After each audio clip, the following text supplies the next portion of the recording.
After returning from my 2020 trip to Germany and Austria, visiting the key Nazi sites, I started planning my trip to Poland. No respectable student of World War II can truly appreciate the field of study until they have visited firsthand the country where the Third Reich committed murder, atrocity and genocide on an unimaginable scale. Not a holiday, but a learning experience. Sadly though, COVID and Russia invading Ukraine meant postponements and travel cancellations. So eventually in March 2023, I've made it, and I'm so excited to see all the places I've read, watched and learnt about over the past few years.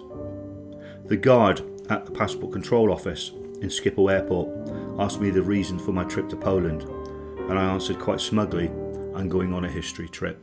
So let the history begin.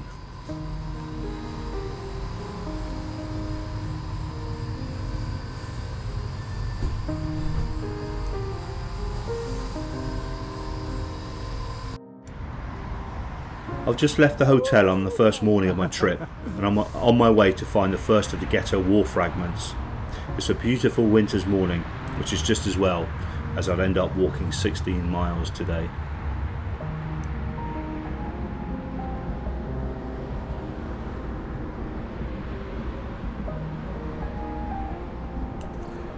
I was in search of the first of the ghetto war fragments. I could see the front, but it took me a while to find the back. And this was part of the small ghetto. There was a larger ghetto in Warsaw, joined to this ghetto by a bridge, which we'll see shortly.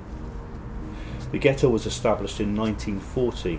However, over time, most of the residents were taken by train to Treblinka extermination camp, and we will see the area they departed and the death camp later in the video.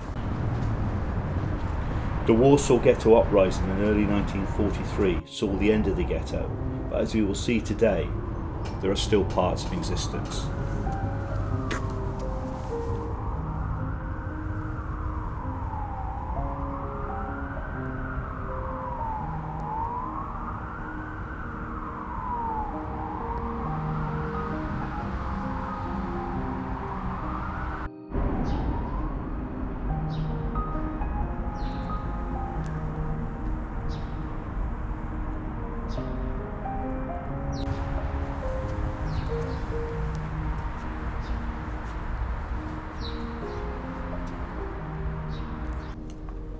Next I move on to the area of the ghetto which still stands today, typical of the Polish apartments of that day. This has been left for now as an historical site to view from afar only.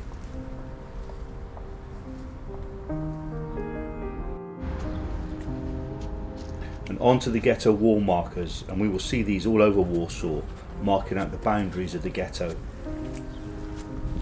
So we have reached now the area where the smaller ghetto meets the larger ghetto, and these were joined by a bridge. Today the bridge is commemorated by two pairs of metal poles with optical fibres that light up at night, joining them together. And today this is called the Footbridge of Memory. It had been called in the early 1940s the Bridge of Sighs, as the Jewish residents often had their only taste of freedom with a view over the ghettos while crossing the bridge. You can see how the bridge looked through the viewfinders, and in the small picture on the commemoration post, which is just coming up.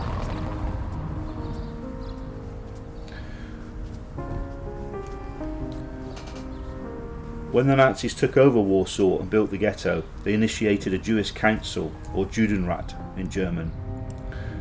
The Judenrat loosely controlled the ghettos and represented the ghettoized Jewish community.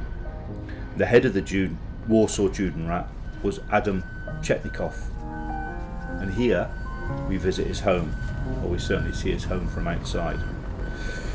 Adam Czerniakow committed suicide by taking a cyanide pill after given the task by the Nazis of choosing and rounding up 6,000 people a day to be sent to their death at Treblinka. Czerniakow left a suicide note for his wife, which read, "They demand me to kill children of my nation with my own hands. I have nothing to do but die." Next up is the Warsaw Uprising Museum. The 1944 Warsaw Uprising, not to be confused with the Ghetto Uprising of 43, was a major World War II operation by the Polish underground resistance to liberate Warsaw from the German occupation. On the 1st of August at 5 p.m, just as the Soviet army reached the banks of the Vistula on the eastern side of Warsaw, the fighting started. The Russians watched on for 63 days as the population of Warsaw were brutally suppressed, leaving 150,000 civilians murdered and over 20,000 Home Army and resistant fighters dead. Heinrich Himmler, leader of the SS, ordered every man, woman and child dead, and Hitler wanted the city flattened. The Nazis were more concerned about killing the Jews in their program of racist hatred and punishing the Poles for the uprising at this point than going on the offensive against Soviet forces, which were amassing in their thousands. They knew at this stage that the war was lost, barring a miracle weapon. They put all their effort and reserves into liquidating Warsaw. Himmler said, "We shall finish the Poles off. They will cease to be a problem for our children and for all who follow." The Nazis almost succeeded. After the uprising and the eventual liberation by Soviet forces, only 6% of the population remained and 85% of the city was destroyed. Much of the resistance movement we can see in this museum. There's big cinemas, there's big screens showing Warsaw before the uprising and Warsaw after the uprising, and how they completely flattened the city. The mermaid there is the symbol for the Warsaw Uprising, and you can see that in many areas around Warsaw. As we can see, lots of uniforms, weaponry, ammunition, armbands from the resistance fighters, genuine armbands. And sadly, the wall of commemoration or the wall of memory, so these are all the names of the people that they knew had died in the uprising.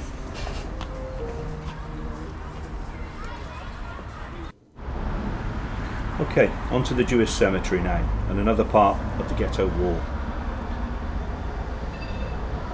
And this is the site of a bloody battle during the uprising. The cemetery is one of the largest Jewish cemeteries in Europe, and there's many mass graves of victims of the Warsaw Ghetto. If you look closely at some of the gravestones, you can see the bullet holes from when the uprising occurred. I suppose this place more tolerable today on a nice sunny morning in March, but maybe not so nice in the midst of winter.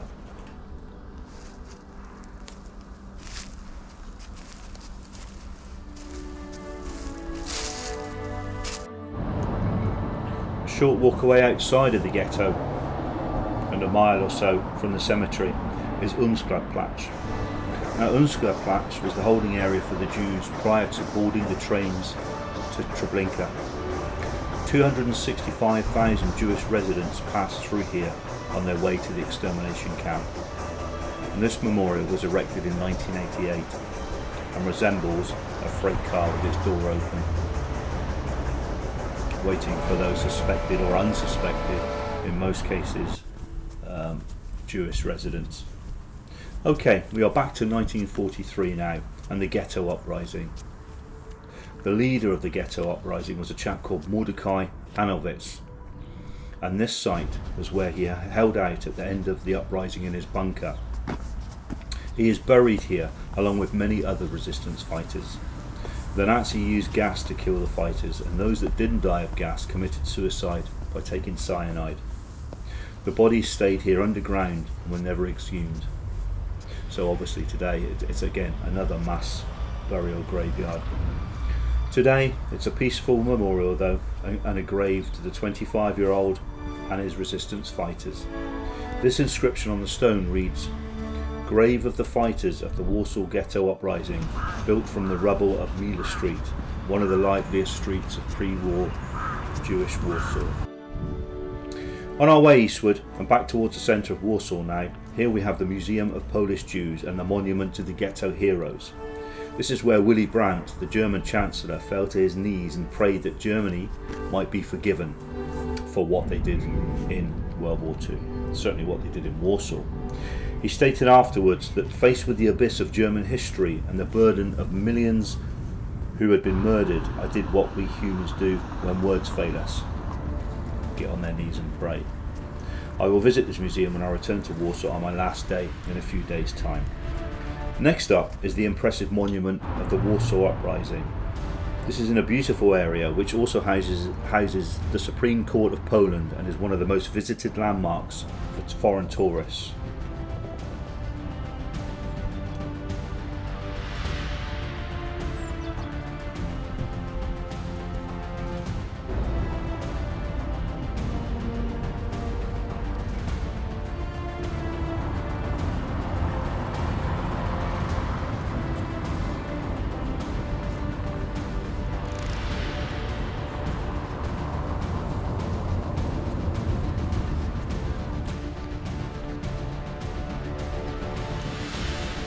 On my way to the old town now, and the memorial to the children who fought in the uprising, which included armed scout groups. During the uprising on the afternoon of the 13th of August, the Poles managed to get their hands on a German tank, a tracked armoured ammunition carrier, a small tank if you like. The Poles were delighted and took it through the streets of the old town, delighted with their prize. However, there was soon to be carnage as the tank was loaded with high explosives, and as the locals were celebrating, the tank exploded, killing many and injuring many more. This was horrifically graphically played out in the brilliant Polish film Warsaw 44, and this is the tank track from that explosion, which embedded itself in the church wall. The Tomb of the Unknown Soldier commemorates those soldiers that had given their lives to Poland in all conflicts, and holds a tomb of an unknown soldier, obviously, and the soldier is from the 1918 battle. The tomb is constantly lit by an eternal flame and is guarded around the clock 365 days a year, and the changing of the guard happens every hour.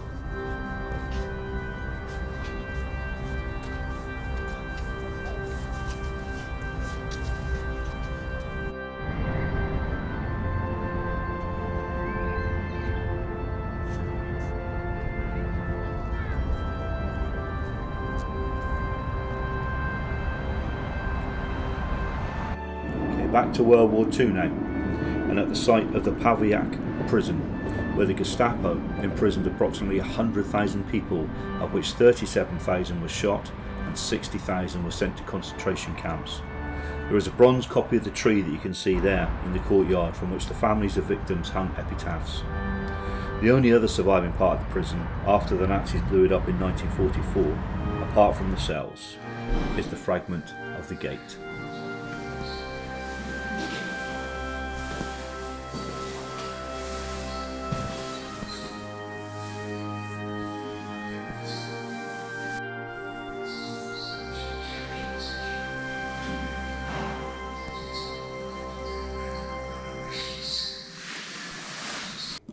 We can see the museum displaying many artefacts from the day.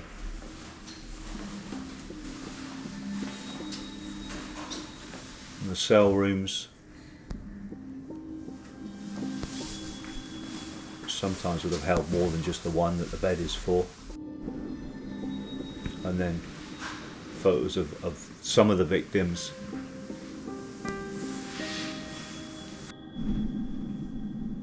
Sign there, Poland first to fight, obviously 1st of September 1939, when they'd started shelling and invading Westerplatte on the Baltic coast of Poland. And again a memorial war, very sad. All these places are so sad, and lots of artifacts from the prison.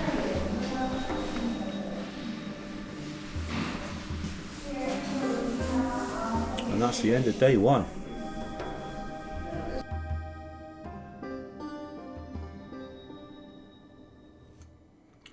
Day two would be a 12-hour day visiting the Wolf's Lair in Treblinka. First Treblinka. Here you can see the model of Treblinka extermination camp. Quite a small camp, but in its day, or in its year, it was open for a year, killed nearly 1 million Jews. This display shows pictures of Janusz Korczak, who was a doctor, a Jewish educator and children's author. He was the principal of an orphanage in Warsaw. He repeatedly refused sanctuary and stayed with his orphans even when the entire population of the institution was sent to their deaths at Treblinka. He died with his children, and we will visit Janusz a few more times in this video. Empty space here. Leaving the museum, we make our way, just as the trainloads of Jews did, into the main camp of Treblinka on the railway tracks, as we can see. We disembark onto the platform and be led into the camp. And this is the platform. Next to the platform, or next to the ramp, there are 11 stones with the names of countries from which Jews were brought to the camp. So not just from Warsaw, but from 11 other countries. There is a paved road from the ramp to the monument that in the past led to the gas chambers. On both sides of the road are stones marking the undressing areas. On the hill, there is a high monument, as we can see. It is built of a large granite block which resembles the Wailing Wall in Jerusalem. The front wall seems cracked in the middle. The top is capped with torn human remains and a symbol taken from Jewish tombstones, a blessing, or hands in blessing. Also, on the other side, there is a menorah, a symbol of Judaism. In front of the monument, there is a granite block, as if taken out of it, with an inscription, "Never Again," in Polish, Hebrew, Yiddish, Russian, English, French and German. The monument is a symbolic tomb for all those who died here. The stone symbolises Jewish headstones, and there's 216 of the stones that bear the names of cities and towns from which the Jews were transported. Among the stones, there is a memorial of Janusz Korczak, who we've just seen a display of in the museum. This is the only named memorial in the park. The whole memorial is maintained in grey. Concrete and granite remind us of the ashes of over 950,000 of the people that are resting here. Treblinka was the camp that most of the Warsaw Jews were sent under Action Reinhard, or Aktion Reinhard, the operation to exterminate Polish Jews, and named after the SS Obergruppenführer Reinhard Heydrich, who had been assassinated in Prague in 1942. On the platform that we saw earlier, trains pulled up to a fake station with flowers and fake destination signs so as not to cause alarm. And then the passengers were herded to an area to leave their belongings, undress and make their way to the gas chambers. Awful to say, but I came across many fragments of small bones which had been buried for 80 years, brought up by the moles on my visit. Okay, a 4-hour drive now to the Wolf's Lair, Hitler's Eastern HQ. I had a Polish guide who was brought up in the town a few miles away and was very knowledgeable. And the Wolf's Lair was where Klaus von Stauffenberg, here's a memorial here, attempted to assassinate Hitler with a bomb planted in the meeting room on the 20th of July 1944. So the 20th of July bomb plot is commonly known as. The bomb, which exploded right next to Hitler, killed 4 and injured 13 more, although left Hitler relatively unscathed. The luck of the devil, eh? This is one of the at least 42 assassination plots against Hitler. Up the path a little bit from the bomb plot, I soon arrived at a building number 6, the huge guest bunker. The shelter had 7-metre thick walls, and it was one of the most important buildings in Zone 1. Hitler's guests stayed here while they were visiting the Wolf's Lair. Hitler used the bunker himself for 4 months in 1944, while his new bunker, which we'll see shortly, was under construction. Despite its size, 45 metres long and 23 metres wide, the guest bunker had only 2 rooms. The general purpose bunker, number 11, also known as Bormann's bunker, was a heavy air raid shelter for protection during air attacks. The living quarters of Martin Bormann were next to the bunker. Bormann's was Hitler's private secretary and head of the Nazi Party Chancellery.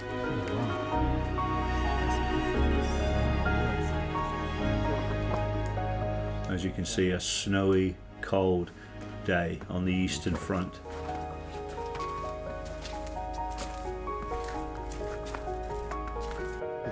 My guide was pretty switched on though, he knew it all. Now this building looks like this one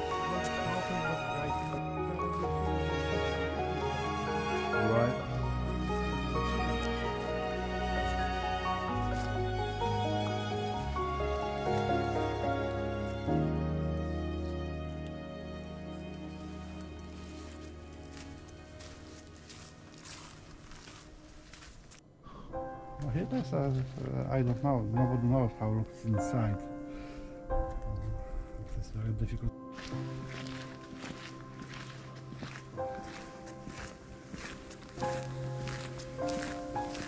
The Führer bunker, number 13, from 1944, is the largest shelter in the Wolfschanze, or the Wolf's Lair. Yeah, I can see that, yeah. Measuring 67 metres by 38 metres, it's a colossus of concrete and steel. Hitler lived here in the bunker for a mere 12 days between November the 8th and November the 20th, 1944, before relocating to Berlin. Altogether, though, Hitler would spend 830 days in the damp, cold, suppressive and mosquito-infected Wolf's Lair while his armies were fighting the Soviet Union on the Eastern Front. Hermann Göring, Commander-in-Chief of the Luftwaffe and the founder of the Gestapo, had both a house and a bunker in the Wolf's Lair. Ironically, he didn't stay even a single night at the base. So you have windows. Göring's bunker, number 16, is maybe the most interesting building at the Wolf's Lair because some interiors survived the demolition charges. That's quite remarkable because of the explosion had enough power to lift the massive bunker's roof off, as we will see shortly.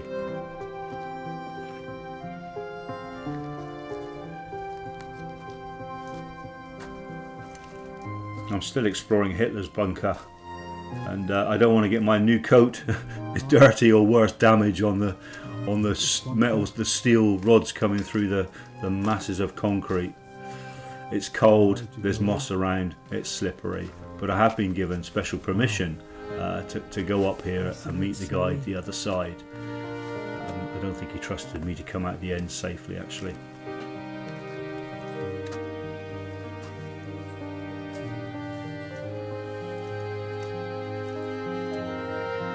Okay.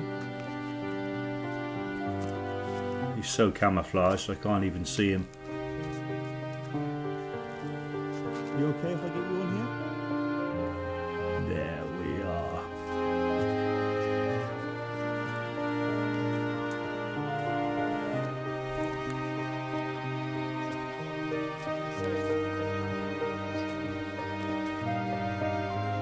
And the last shot of Hitler's bunker.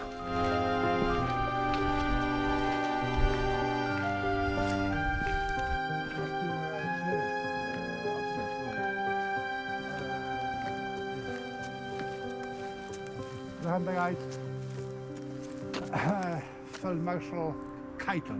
Ah, it's Keitel's. So this one is Hermann Göring's one. It's been done up in recent years. New pathwork, new things to see, all that cargo netting. Jump it up. Is the gap between. Okay, where were we? Back to Göring's bunker. So this bunker measured 27 metres by 21 metres and it had multiple anti-aircraft guns and an MG-42 machine gun on the roof. A corridor ran through the bunker that had 2 rooms and an internal metal clamp ladder leading to the roof, which we'll see in a minute. You'll see me looking up shortly. There's Göring in his white uniform, standing out in the crowd in more ways than one. Aha. So that's a machine gun post up top? Yeah. So that would be up to the anti-aircraft guns and the MG-42 machine gun nest. You used to be able to get up there, but that's been closed up now.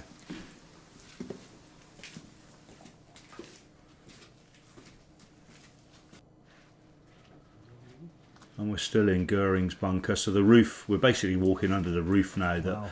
The explosive blew the top of the roof off. You can see the thickness of it. And I had to get one last shot of the massive double walls before I continued on the route. That's right, yeah, that's right, isn't it? Yeah. So look here, we can see. I'll just get that wall thickness. So that's 2 wards with a gap in the middle to take any shock from explosives.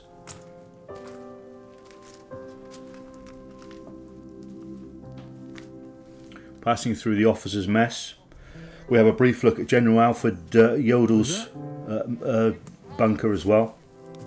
Oh yeah, yeah.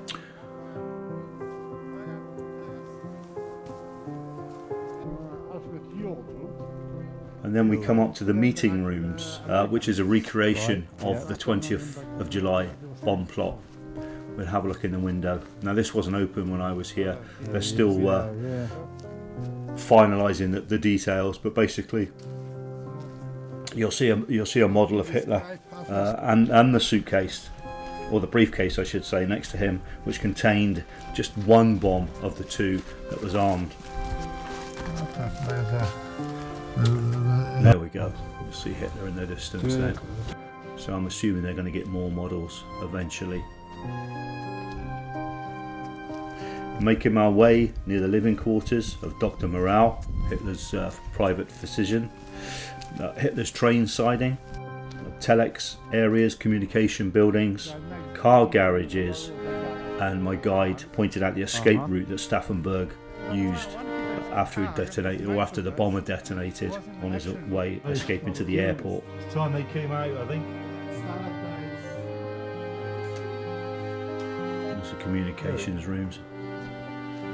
And there's the escape route that he used through those trees. Right.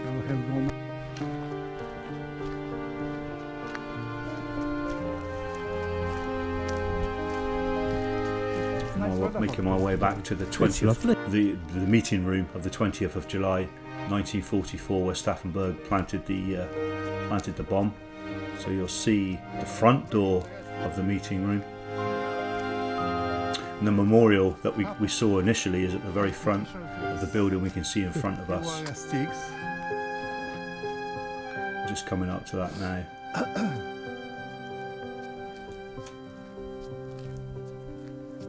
There we go. So there's the front door, and then behind that would have obviously been the desk, the maps, and everybody attending the meeting.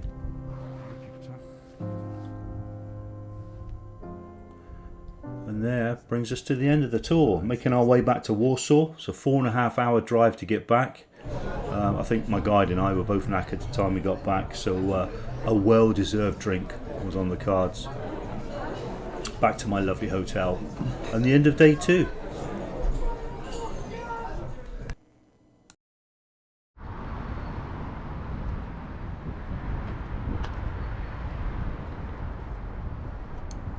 So day 3, wandering around Warsaw initially. It takes us to, I made a quick trip to Janusz Korczak's memorial. Now remember Janusz Korczak, he was the teacher, the children's author, and the chap that basically went to his death with his children because he couldn't leave his children as they boarded the trains to Treblinka. We haven't finished with him yet either. We'll have a visit of him as also when we come to one of the museums on the last day of Warsaw. We're on our way back to Krakow today, so I'm on my way to the train station. But just time to have a look at Janusz Korczak's memorial. I have my ticket booked and I'm travelling first class on a real swanky train. It's about 2.5 hours from here to Krakow. And there's Janusz Korczak here with his children.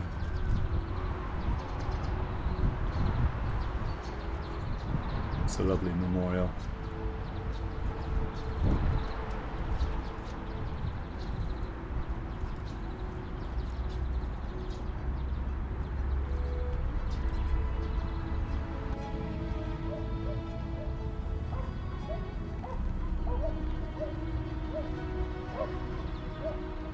I see one of his quotes well on the last day when we come back to the Museum of Polish Jews. I'll have a look at him again and read one of his quotes. And we see the building there was given to the Polish people by Stalin after basically they got taken over by Russian rule and communism. Okay, on my way to the train station.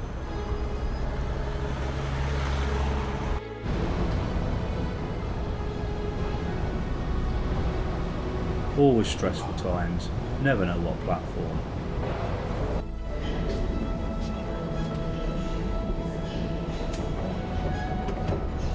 I didn't quite brave it. have a coffee, that you'll see the machine in a minute, a robotic arm making you a cup of coffee.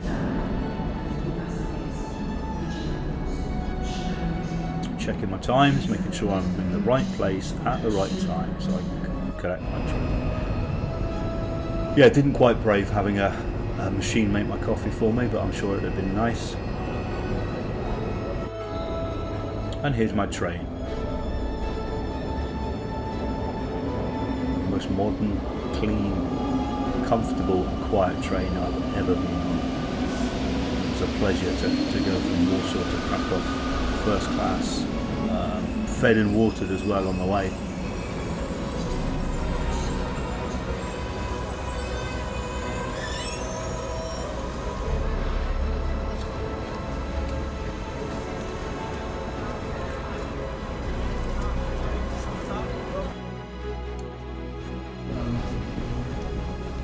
Okay, we've arrived in Krakow. Lots to do here on my first day, and once I checked into the hotel, I was off again adventuring. First stop was Schindler's Passage. This is from one of the filming locations of Schindler's List, and this is the area that the SS rounded up the Jewish families on their way, or to try to get them to the Krakow Ghetto, and where the woman was hunted, where she hid under the steps. And a quick look around the Jewish quarter, and a few more Schindler's List filming locations, and then to find a tram that would take me across the Vistula river to the Plaszow concentration camp, where many of the Krakow Jews ended up.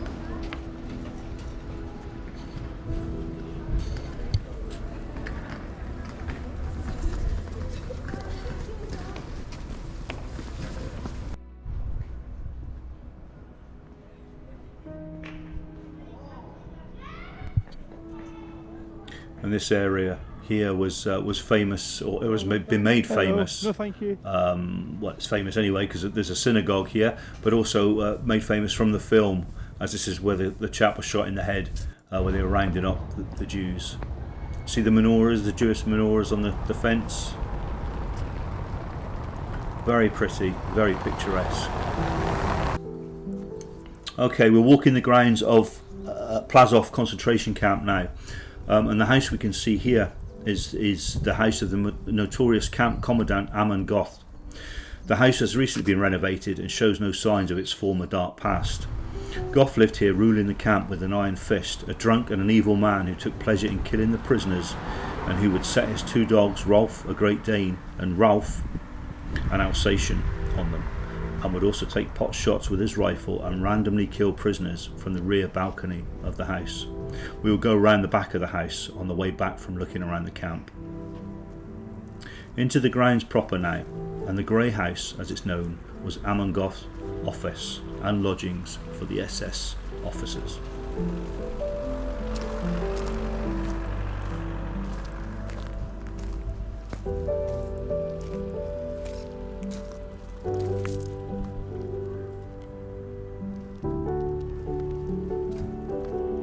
So a little bit like Treblinka, the Warsaw Jews went to. Pretty much most of the Krakow Jews went here. Whether they stayed here, whether they died here, or whether they moved on here to an extermination camp, I suppose just depended on the luck of the gods. Lots of memorials around, but basically it's lots of mass executions and mass graves. In the background here we can see remains of the Jewish funeral parlour and the gravestones, and in the foreground, or just here, belongs to Sarah Schindler, who founded the first Jewish school for girls in Krakow.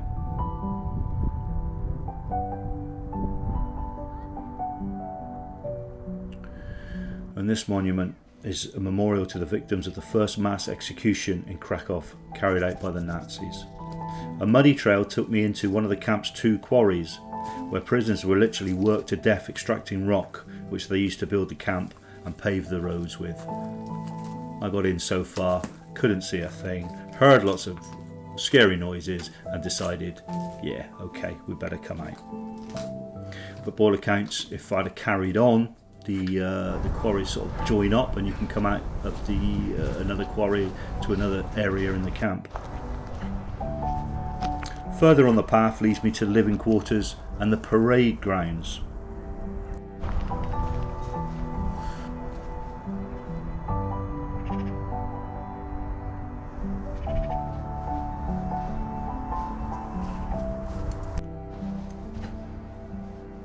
Further up the hill I find an old Jewish cemetery with many graves. Although many headstones are missing, there is one that seems to stand out, or stand up, as in defiance. The headstones were all ripped out and used to pave the main roads through the camp.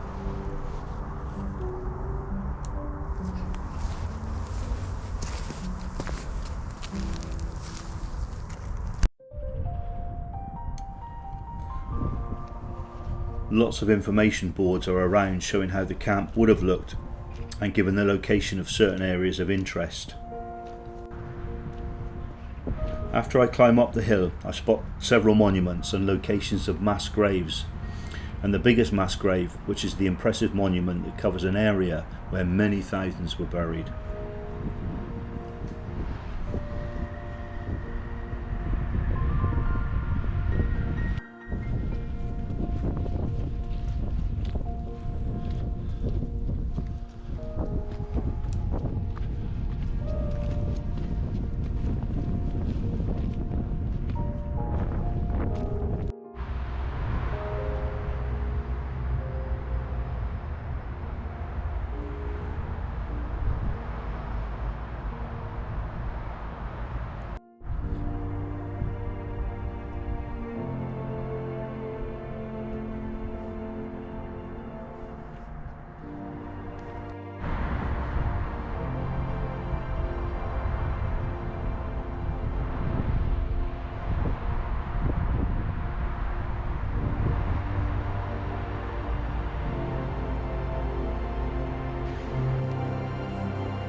Many more mass graves. Making my way back down, I come across a modest wooden cross which marks the site of another mass grave containing thousands more innocent Jews and enemies of the Nazi state.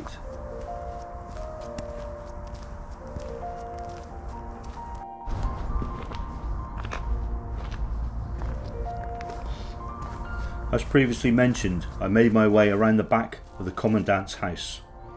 Through the bushes you can see where Goth would have sat and was rumoured to have taken target practice on the unsuspecting prisoners on the Plaszow parade ground.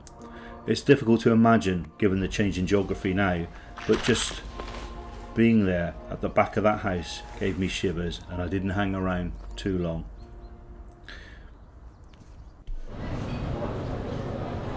End of another long day. I'm back to the hotel bar for a beer and a solemn think about the experiences of the last few days.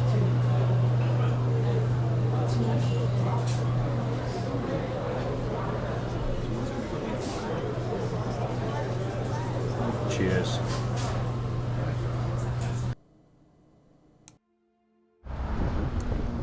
Day 4, and I'm up with a lark today. Actually the same as every day. Lots of things to do, including Schindler's factory, but first I have a few hours to look around Krakow Ghetto. So leaving the Jewish quarter, I crossed the Vistula, just as the expelled Jews did in 1941 on their way to the ghetto. They crossed another bridge though, and we will be looking at that one shortly. First up is Ghetto Heroes Square, where there are 70 empty chairs representing the many thousands of Jews that were deported to the concentration camps after the ghetto was liquidated in 1943. This area is Krakow's Umschlagplatz, just like the area I visited in Warsaw, a deportation waiting area. The building at the top of the square was used as an administration centre for identifying and counting the Jews, and the green building behind was used by the Jewish resistance. The only Polish person living in the ghetto was Tadeusz Pankiewicz. You know I've pronounced that wrong. He owned the Under the Eagle pharmacy. He decided to stay and help the Jews throughout the time of the ghetto and witnessed many an atrocity from his business, which looked out upon the deportation area. The pharmacy appears in Schindler's List, and its story is told in his brilliant memoirs, The Krakow Ghetto Pharmacy. We will come back here after we visit Schindler's factory.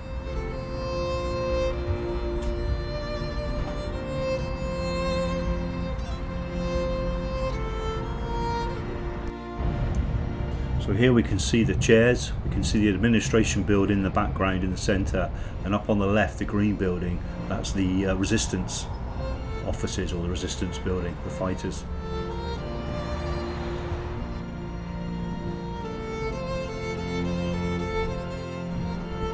Walking further on, just around the corner, brings us to two ghetto war segments. They were designed like this to resemble tombstones, to remind the Jews that they will die in the ghetto.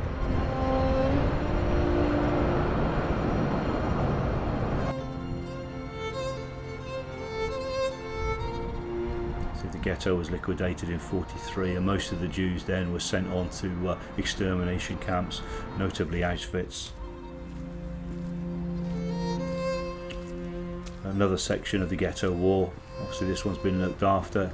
It is a boundary of somebody's house, it's somebody's garden, and as we can see in the foreground, it's a children's park, which is yeah, a bit ironic, isn't it?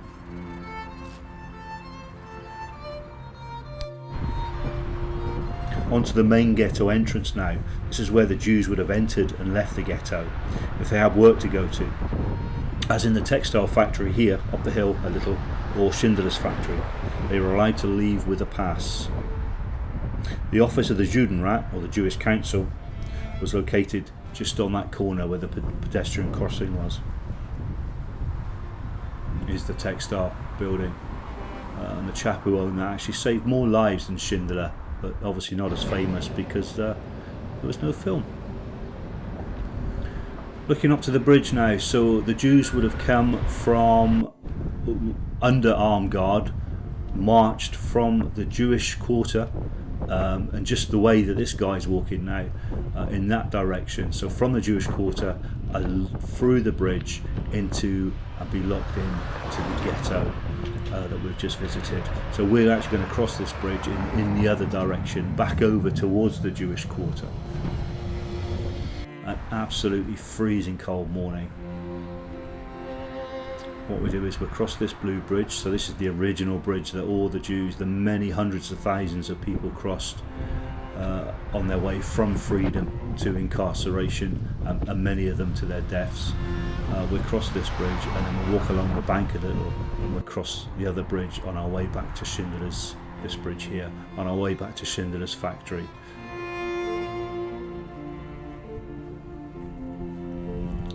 You'll notice lots of padlocks on this bridge, and also lots of athletics. It's quite clever. They're quite dynamic, moving in the wind and the wind and the rain. Freezing morning there.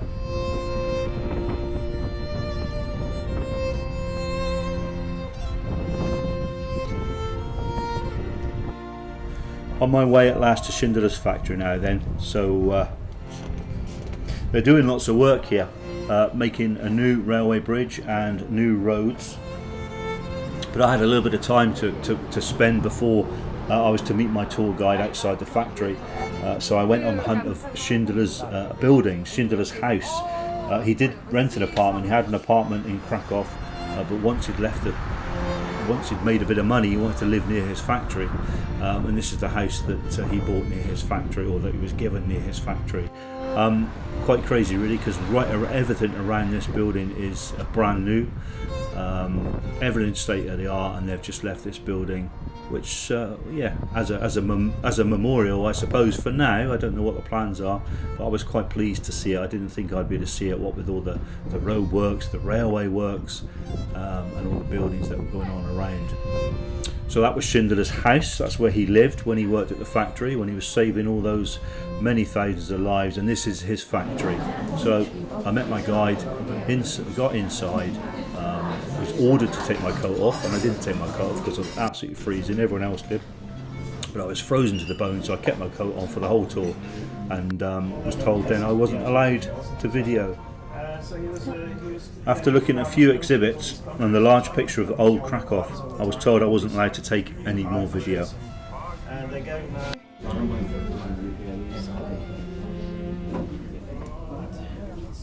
Whoever saves one life saves the world entire is the Jewish phrase, which is just wonderful. And because of this, Schindler and Pankiewicz, the pharmacy owner, earned their place as righteous among nations, and were given free pass into Israel.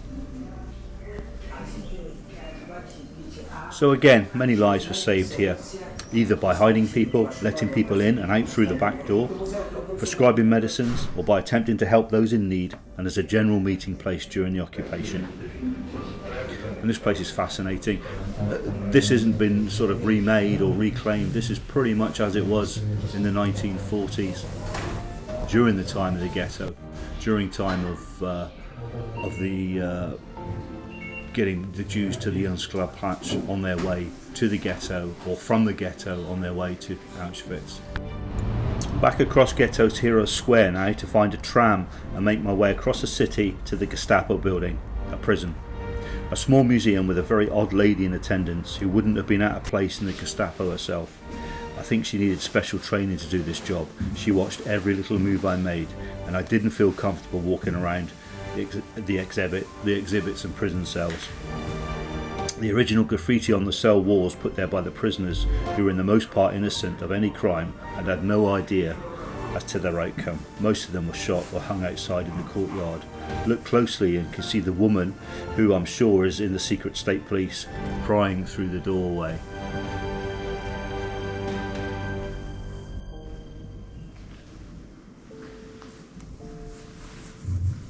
There she is. Just a little time for some normal sightseeing. St Mary's Basilica and the Cloth Hall, but most importantly coffee and cheesecake before I continue my travels.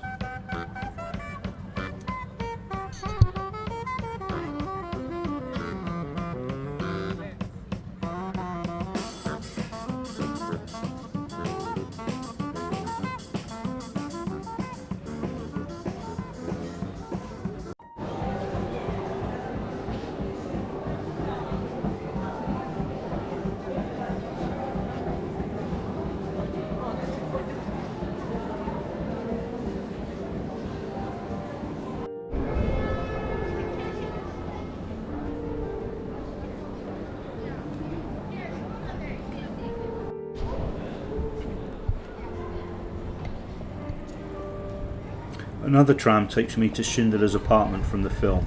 The part where he walks out with his wife, they look up and it looks like it's snowing. However, horribly, it's the ashes from the crematorium.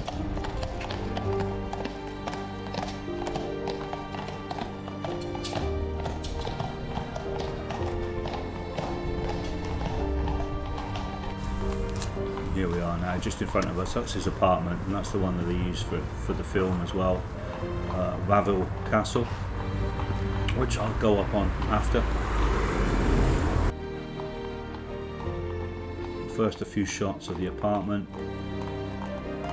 and I'll do exactly what Schindler and his wife did in the film. I'll come out of their apartment, look up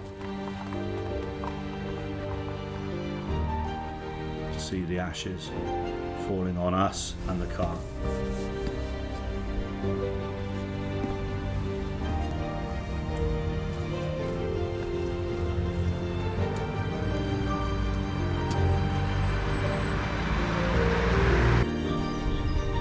Make my way up to the castle.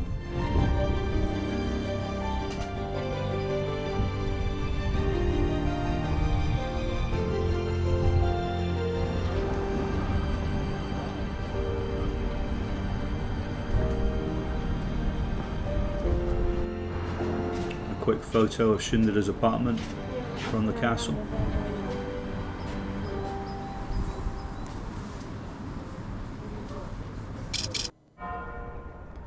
And a walk around Wawel Castle and the grounds with a chance to see the fire-breathing dragon.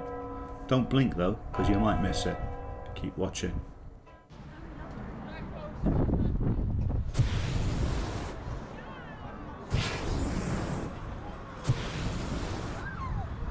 And the end of another tiring day. Day 5 takes us to Auschwitz. I was picked up at my hotel and driven to Auschwitz, a very cold, sombre day. The guide was born and bred in the town of Auschwitz, so was very knowledgeable. I listened intently, although having read books and watched many a film, I suppose I didn't learn that much. I was glad I had a guide though, as he kept things moving along, and my God was it cold. Part 1 of the tour was the main workers' camp, a concentration camp, before being taken by bus to Birkenau, the death camp. The snow falling added to the atmosphere, and it was all pretty miserable to be honest, as we would expect. Being a student of World War II and the Holocaust in general, it was something that I had to do though, just like Treblinka. I had to go there, not to learn, but to experience and take in the surroundings. I suppose gain more than I could if I just read or watched, and to get an actual sense of the brutality and the atrocities that took place. I wouldn't recommend it though. I wouldn't suggest anyone go there unless you want to learn and share your knowledge so that things like this or things like that never happen again. Remembering the Holocaust matters more today than ever, although that doesn't mean you have to put yourself in the actual places that it happened. It was brightening up a little bit at Birkenau, and I wish I could say the same for my mood. Standing on the platform in the same place that the Nazi doctors chose to live and died, and being only moments away from the gas chambers, was a very sad, thoughtful experience.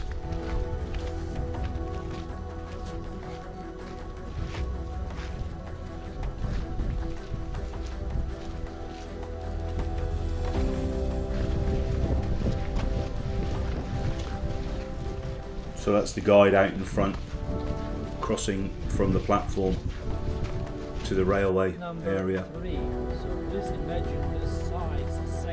Just across the way there was Dr. Mengelé's clinic and where he lived.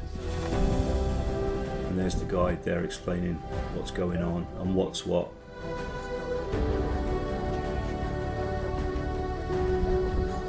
We all had headphones in, so we could, no matter where we stood, pretty much we could hear what he was saying. And I couldn't fault the guide, I couldn't fault the tour as a whole. Definitely recommend a guide if you ever do think of going to Auschwitz, although Schindler's factory, probably just walk around there on my own actually if I ever went back. One of the railway carriages that obviously occupied hundreds and hundreds of people, and if they actually survived the journey they would disembark onto the platform and then be chosen their fate from there. And there we can see the gas chambers collapse in the distance. We'll come and have a more of a deeper look at that shortly. And then up to the monument. So lots of inscriptions and in lots of different languages, but the English one: "Forever let this place be a cry of despair and a warning to humanity, where the Nazis murdered about 1.5 million men, women and children, mainly Jews from various countries of Europe. Auschwitz-Birkenau, 1940 to 1945.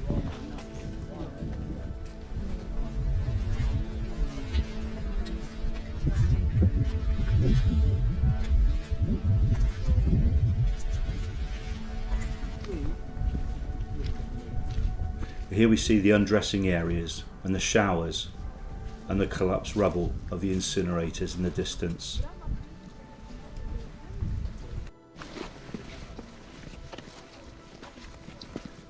So the steps at the end, they would walk down, undress in that area directly in front of us,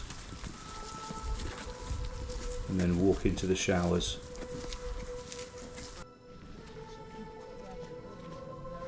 And then the rubble ruins of the incinerator.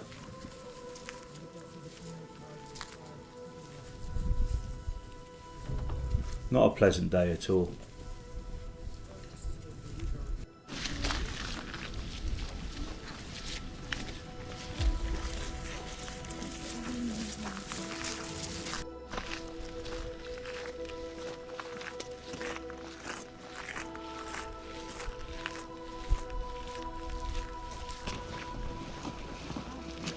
And the ruins of the accommodation blocks with their chimneys.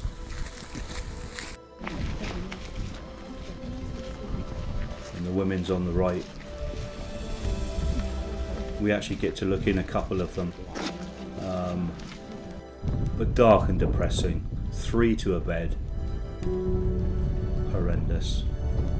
Heading back to the minibus, and during the hour or so ride home, the bus was silent. Nobody spoke, lost in their thoughts of what they had witnessed over the past few hours. Day 6. Didn't get any warmer, but got a little bit brighter in my mood and my heart. Heading back to Warsaw today. So it's the last day of the trip, and as I say, I'm heading back to Warsaw for my flight home. A snowy, cold morning as I walk through Krakow for the last time. A lovely place, and one of which I had some great experiences.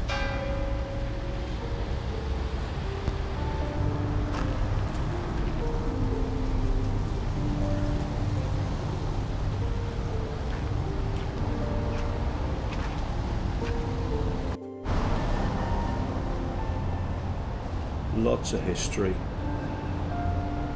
going back many years. St Mary's Basilica with the 2 different size steeples, the 2 brothers that built them. And heading back to the train station through snowy parklands.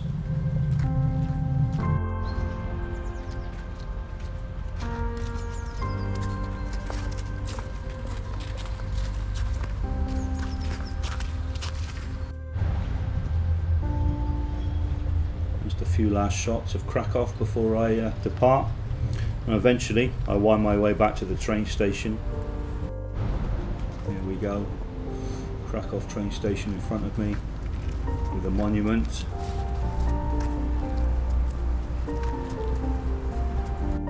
And an ice skating rink.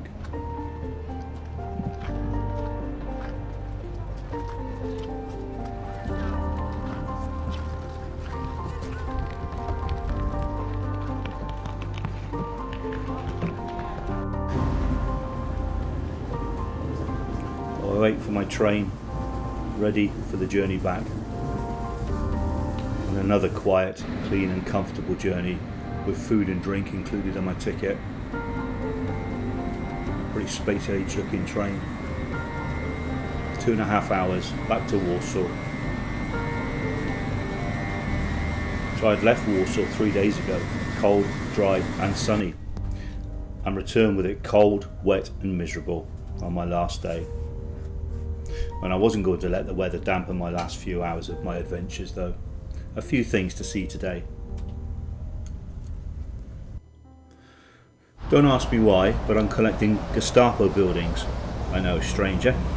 I've been to all the ones possible in the major cities that I have visited, so I had to go to the Warsaw Gestapo HQ. So onto a tram, keep my trusty Google Maps out, and try and find Warsaw's Gestapo building. Not too far to go though, but absolutely miserable. Cold, wet and windy today as well. Today the Gestapo building looks like it's a government military building, or a ministry of something, with an armed guard outside. Who didn't look too pleased to see me. There is a museum, a Gestapo museum, but not open on Mondays. Hey, and guess what day it is today? So the museum's not open. But I got a bit of a video shot of the Gestapo building, which is basically all I came for. So happy with that. I don't think the guard took too kind to me videoing, so I crossed the street, got a few shots before I headed back towards the centre of Warsaw to find a tram to my next destination. And here we are back on the tram through the centre. So I'm heading back this time to take me back to the place that I walked by on my very first day I was here. I had a good few hours to spare, so I decided to revisit the Museum of the Polish Jews. So you may remember this from the beginning of the video. We passed the Palace of Culture and Science, which was given as a gift to the Polish people by Joseph Stalin from the Soviet people to the Polish people, to the people of Poland. And that opened in 1955, and it was considered to be the symbol of communist power in Poland. As the snow fairly came down, I noticed all the communist-style housing around the museum as I made my way in for some shelter. The museum tells the history of the Jewish people in Poland over thousands of years. I, of course, was more interested in the World War II side of things, Nazi occupation and the Holocaust, of which there was plenty to see.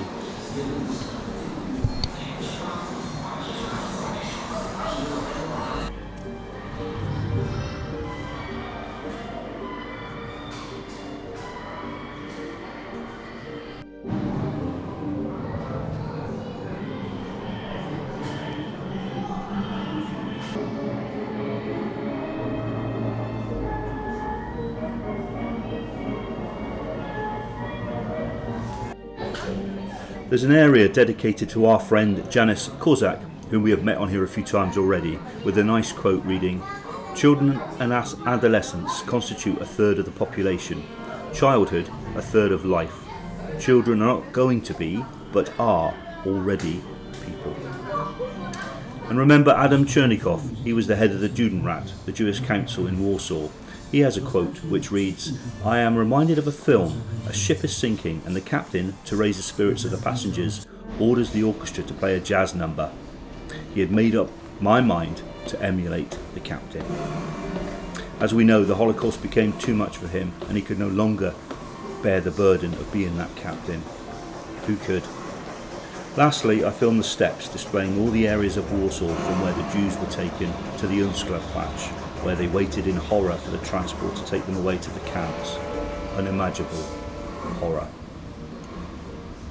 And that brings us to the end of my 6-day Polish history tour. This was not a holiday for me, well, not in the true sense of the word. I rarely had any moments of fun or laughter. It was all rather sobering, morose and depressing, but an experience of one which I had to undertake. I find the rise of the Nazi Party, the Third Reich, and especially the Holocaust fascinating. Saying that, I wouldn't have changed a thing.